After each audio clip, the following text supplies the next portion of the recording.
We are now officially 2 weeks into the new year, and today we are continuing to look at what's in and what's out for 2026. Yes, but this time we're looking into what's trending in pet care. Dr. Emma Gober is joining us to explain a little bit more. Thank you so much for coming in. Yeah, we always thank you love guys for talking having about me. our furry family members. So what are Yes. the trends that you're seeing in pet care? So I think there's one big trend that's coming out this year, and it's been kind of slowly increasing, but that's essentially a concept that we call fear-free veterinary care. And that also kind of ties in with open concept care as well. The whole premise of this is to acknowledge the emotional well-being of the pets. We're not so much focused on only their physical health. We want to actually care about how mentally they're doing.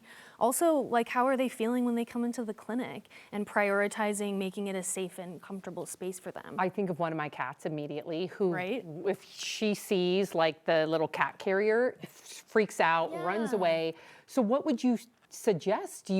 How do you make it feel like a safe space for a cat like that? I love that question. I think it's super important for all pet owners to think about what can we do at home before going into the clinic to help our pets feel comfortable. One of those things, especially for cats, is leaving their carrier out all the time.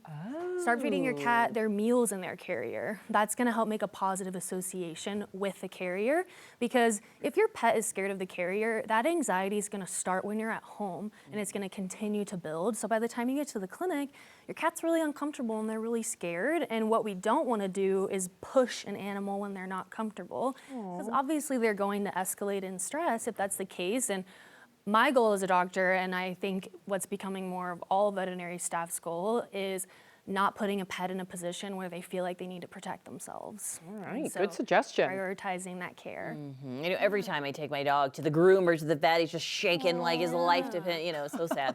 But a lot of disposition and character traits that go to different animals depend on their breeds. So how do you recommend, people get to know their dog's breed a little more? Does that help? Absolutely. I think that's a key piece too, because, right, like if you have a dog breed who is very high play drive, recognizing that and bringing their favorite toy with them to the visit, because not only are treats a positive association for pets with the clinic, but toys and play and physical affection. And it is really important for pet owners to know what is that for their pet, and that can vary by breed. Like, for example, right, a Labrador Retriever just wants to be pet by everybody.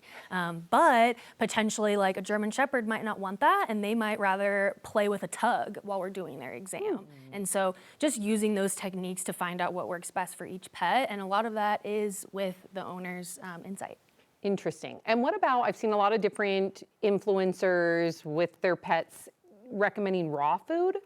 Do you like this trend? Maybe it's not a trend. Is it the best for the pet? I do think it's a little bit of a trend. I think that nutrition is a really tricky subject in veterinary medicine and the animal world as a whole. I think as people are more conscious of what they're putting in their bodies, they're more conscious of what they're putting in their animals' bodies.